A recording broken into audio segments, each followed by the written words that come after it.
Revision everything में एक बार फिर से आप लोगों का बहुत बहुत स्वागत है। तो कैसे हैं आप लोग? आई होप आप सब बहुत ही अच्छे होंगे। देखिए, इसके पहले की वीडियो में हमने यूपी पीसीएस जियोग्राफी का डिटेल सिलेबस देखा हुआ है। तो आज से हम जियोग्राफी पढ़ने वाले हैं और ये जो जियोग्राफी है वो यूपी पीसीएस लेवल के किसी भी एग्ज़ाम में, जैसे कि चाहे पीसीएस का एग्ज़ाम हो गया, आरओ एआरओ हो गया, बीईओ होता है, तो यानी पीसीएस लेवल का जितना भी एग्ज़ाम होता है वहाँ पर, और उसके अलावा भी जो भी जियोग्राफी का सब्जेक्ट होता है, चाहे आप बीए कर रहे हों या एमए कर रहे हों, इन सब जगहों पे ये आपकी हेल्प करने वाला है। तो ये आज हमारी पहली क्लास है। तो चलिए शुरू करते हैं। सबसे पहले देखते हैं कि जियोग्राफी है क्या। देखिए, जो जियोग्राफी शब्द है ये ग्रीक भाषा के जियोग्राफिया शब्द से बना हुआ है। इसको ध्यान रखिएगा कि ग्रीक भाषा से, किस भाषा से जियोग्राफी बना हुआ है, तो ग्रीक भाषा के जियोग्राफिया से बना हुआ है। वास्तविकता में ये जो जियोग्राफिया है ये किताब का नाम है और इस किताब के जो लेखक हैं वो हैं इरेटोस्थनीज। इसीलिए जो जियोग्राफी यानी भूगोल का पिता है वो इरेटोस्थनीज को कहा जाता है। जो जियोग्राफिया किताब है इसके अंतर्गत पर्वत, पठार, नदी, इन सब चीज़ों का वर्णन किया गया है। ठीक है। और अगर हम शब्द जियोग्राफी की बात करें तो ये दो शब्दों से मिलकर बना हुआ है। पहला है जियो, दूसरा है ग्राफिया। अगर हम जियो का अर्थ जाने तो जियो का अर्थ है पृथ्वी, यानी कि हमारा अर्थ, और ग्राफिया का अर्थ है वर्णन करना, अध्ययन करना या फिर लिखना। तो इस तरीके से जियोग्राफी दो शब्दों से मिलकर बना है, जियो प्लस ग्राफिया। और अगर एक साथ इसको हम बोले तो यानी कि पृथ्वी का अध्ययन ही भूगोल है। ठीक है। उसके अलावा कुछ अन्य विद्वान हैं जिन्होंने भूगोल को अलग अलग तरीक़ों से बताया हुआ है। उनमें से एक महत्वपूर्ण है टॉलमी। इन्होंने क्या कहा है कि भूगोल पृथ्वी की झलक को स्वर्ग में देखने वाला एक विज्ञान का नाम है। क्योंकि देखिए, जो टॉलमी थे ये पादरी थे, तो ये ज़्यादातर की चीज़ों को ईश्वर से ही जोड़ेंगे। तो इसीलिए इनका ये स्टेटमेंट है कि भूगोल पृथ्वी की झलक को स्वर्ग में देखने वाले विज्ञान का नाम है। इसके अलावा एक महत्वपूर्ण अन्य भूगोलवेत्ता है स्ट्रैबो। इनके अनुसार भूगोल वह विज्ञान है जो पृथ्वी पर पर्वत, पठार, मैदान, नदी, जंतु, मानव के साथ अंतरिक्ष आकाशीय पिंड जैसे तारे, ग्रह, उपग्रह इत्यादि की वास्तविक जानकारी प्रदान करता है। यानी भूगोल केवल पृथ्वी का ही नहीं बल्कि पृथ्वी के अलावा अंतरिक्ष के भी जो आकाशीय पिंड हैं, तारे, ग्रह, उपग्रह, इन सब की जानकारी प्रदान करता है। ठीक है। तो जैसा कि अभी आपने देखा कि चाहे इरेटोस्थनीज हो चाहे टॉलमी हो, इन्होंने पृथ्वी के अध्ययन को ही भूगोल बताया हुआ था। इसीलिए जो प्रारंभिक भूगोल था उसको भौतिक भूगोल बोलते हैं। इसके अंतर्गत अगर हम भौतिक भूगोल की परिभाषा देखें तो क्या है कि भूगोल की वह शाखा जिसके अंतर्गत प्राकृतिक तत्वों जैसे भौतिक मतलब पर्वत, पठार, महाद्वीप, महासागर, नदी, मैदान, झील, वनस्पति, इन सब का विस्तृत एवं वैज्ञानिक अध्ययन किया जाता है। वैज्ञानिक शब्द ज़रूर याद रखिएगा, क्योंकि देखिए, जो भूगोल है ये विज्ञान पर ही आधारित है। भूगोल में भी विज्ञान की तरह या तो चीज़ें होती हैं या तो नहीं होती हैं। ठीक है। तो भौतिक भूगोल क्या है? भूगोल की वह शाखा जिसके अंतर्गत प्राकृतिक तत्वों, जिनको हम भौतिक तत्व भी बोल सकते हैं, पर्वत, पठार, महासागर, महाद्वीप, इन सब का विस्तृत एवं वैज्ञानिक अध्ययन किया जाता है। इसे प्राकृतिक या भौतिक भूगोल बोला जाता है। फिर अब आगे देखते हैं। भूगोल है तो इसमें किनका किसका अध्ययन किया जाएगा, एक शॉर्ट तरीके से आप समझिए कि जो भूगोल है इसमें प्राकृतिक तत्वों का अध्ययन किया जाएगा। किसका? पर्वत, पठार, महाद्वीप, मैदान, झील, वनस्पति। जिसको हमने यहाँ पे इतना बड़ा लिखा हुआ है वही चीज़ें यहाँ पर शॉर्ट करके लिखी गई हैं। ठीक है। फिर अब आगे हम देखते हैं कि भौतिक भूगोल की शाखाएं कौन कौन सी है। ठीक, जैसा कि हम मानते हैं कि भौतिक भूगोल जो है उसमें पृथ्वी को ही हम अभी लेके चल रहे हैं भौतिक भूगोल के अंतर्गत, तो पृथ्वी से ही संबंधित जो है उसकी शाखाएं भी हैं। जैसे सबसे पहला, पृथ्वी पर जो उपस्थित जीवन है, जीवन किस में है? पादपों में और जीवों में। इनका जहाँ पे अध्ययन किया जाता है वो है जैव भूगोल, ठीक है, जिसको बायोजियोग्राफी बोला जाता है। तो पहला ये हमारा हो गया, ठीक, जिसके अंतर्गत पृथ्वी पर उपस्थित जीव जंतुओं का अध्ययन किया जाता है। क्योंकि आप सोचेंगे कि जीव जंतुओं का अध्ययन तो बायोलॉजी में किया जाता है, लेकिन आप अगर ध्यान देंगे तो मानव की उत्पत्ति कैसे हुए, किस किस स्टेज से वो गुजरे हुए हैं, कैसे उनका विकास हुआ है, उसका भी अध्ययन जियोग्राफी में किया जाता है, ठीक है। ये तो हो गई पहली शाखा। फिर दूसरी शाखा क्या है, यहाँ पर जो पृथ्वी पर उपस्थित पर्वत, पठार, मरुस्थल हैं, इनका अध्ययन किया जाता है, यानी पृथ्वी पर जो भी आकृतियाँ हैं, इसीलिए इसको भू आकृति विज्ञान कहा जाता है, ठीक है। यानी कि जियोमॉर्फोलॉजी, आकृति का अर्थ होता है मॉर्फो और लॉजी का अर्थ तो विज्ञान है ही, तो जो इसकी दूसरी शाखा है वो है जियोमॉर्फोलॉजी।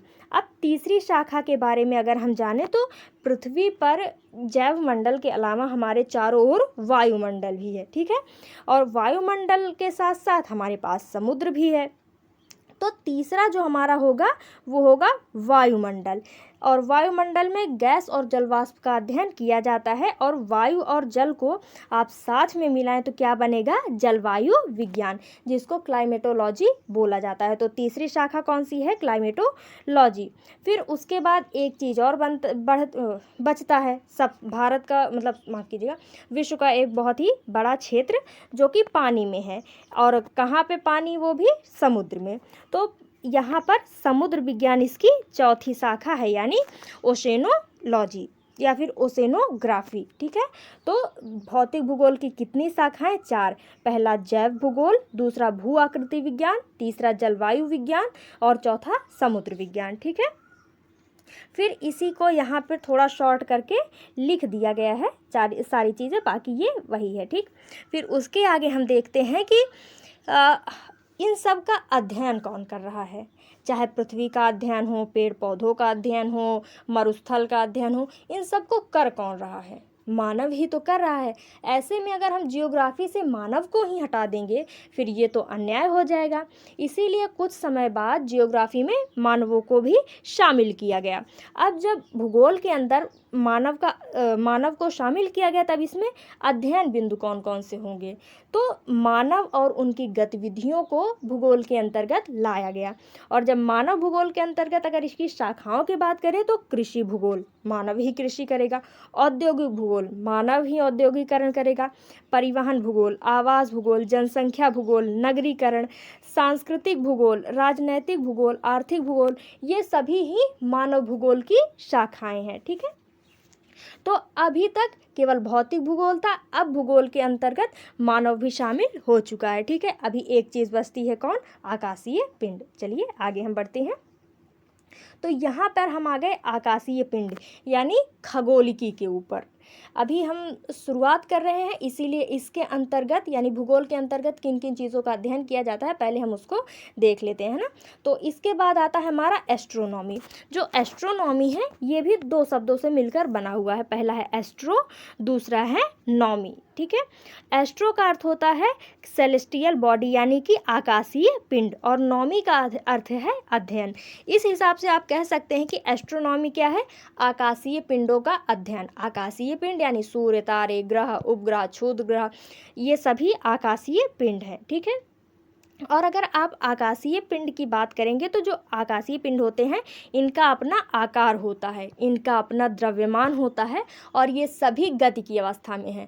क्योंकि अगर आपने कभी देखा हुआ होगा कि लट्टू घूमता है, वो जब तक घूमता रहता है तभी खड़ा रहता है, और जिस दिन उसने घूमना बंद कर दिया, मतलब जिस समय पे उसने घूमना बंद कर दिया, वो गिर जाता है। उसी तरीके से पृथ्वी या फिर अन्य ग्रह, उपग्रह या फिर आकाशीय पिंड है, वो जब तक गति की अवस्था में है तभी तक खड़े रहेंगे। अगर जिस दिन उन्होंने गति करना बंद कर दिया वो गिर जाएंगे। इसीलिए जितने भी आकाशीय पिंड है सभी मूव करते रहते हैं, ठीक है। फिर अब आगे देखते हैं कि स्पेस, हमने सुना हुआ है बहुत बड़ा स्पेस है। स्पेस का मतलब क्या होता है, स्पेस आपने कभी कंप्यूटर में देखा होगा, उसमें स्पेस की बटन होती है यानी जगह देना। किन्हीं 2 शब्दों के बीच, किन्हीं 2 लाइनों के बीच स्पेस दिया जाता है यानी जगह दी जाती है। तो जो स्पेस है उसका मतलब होता है खाली जगह। ये 3D है यानी कि लंबाई, चौड़ाई और ऊंचाई, इसमें तीनों चीज़ें हैं। उसके अलावा ब्रह्मांड में जो भी वस्तुएं उपस्थित है उसके जो मध्य खाली स्थान है वही स्पेस कहलाता है।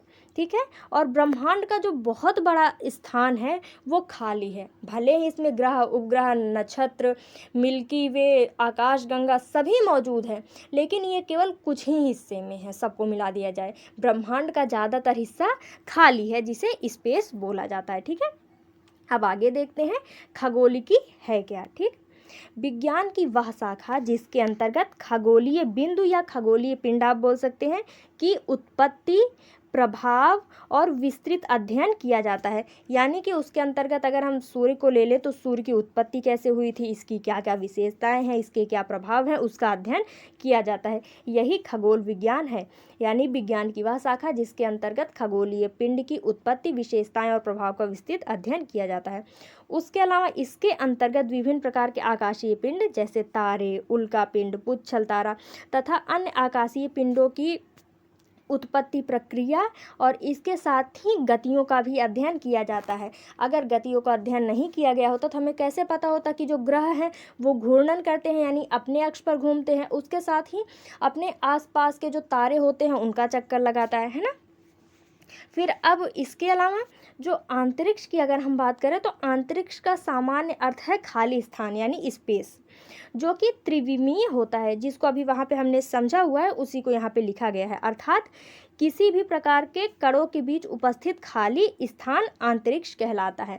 अंतरिक्ष दिखने में कैसा है इसकी व्याख्या नहीं की जा सकती, क्योंकि अंतरिक्ष बहुत बड़ा है, हम लोग बहुत ही छोटे स्थान को जाने हुए हैं, इसीलिए अंतरिक्ष कैसा दिखता है हम इसकी पूर्ण रूप से व्याख्या कर ही नहीं सकते, और ये बहुत ज़्यादा महत्वपूर्ण भी नहीं है। अंतरिक्ष दिखता कैसा है इससे ज़्यादा महत्वपूर्ण ये है कि इसका अध्ययन हम क्यों और कैसे करें। ठीक है, तो ये है अंतरिक्ष।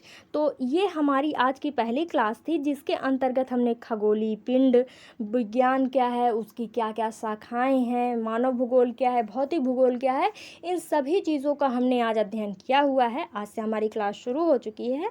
अब हम कोशिश करेंगे कि रेगुलर इस पे एक वीडियो बनाएं। इसके तहत अभी हम खगोलिकी जब पढ़ रहे हैं तो इसमें ब्रह्मांड की उत्पत्ति कैसे हुई, ब्रह्मांड बना कैसे, सूर्य, तारे, चंद्रमा, ग्रह, उपग्रह, इन सभी के बारे में हम लोग डिटेल डिस्कस करने वाले हैं। तो चलिए मिलते हैं नेक्स्ट वीडियो में। Thank you.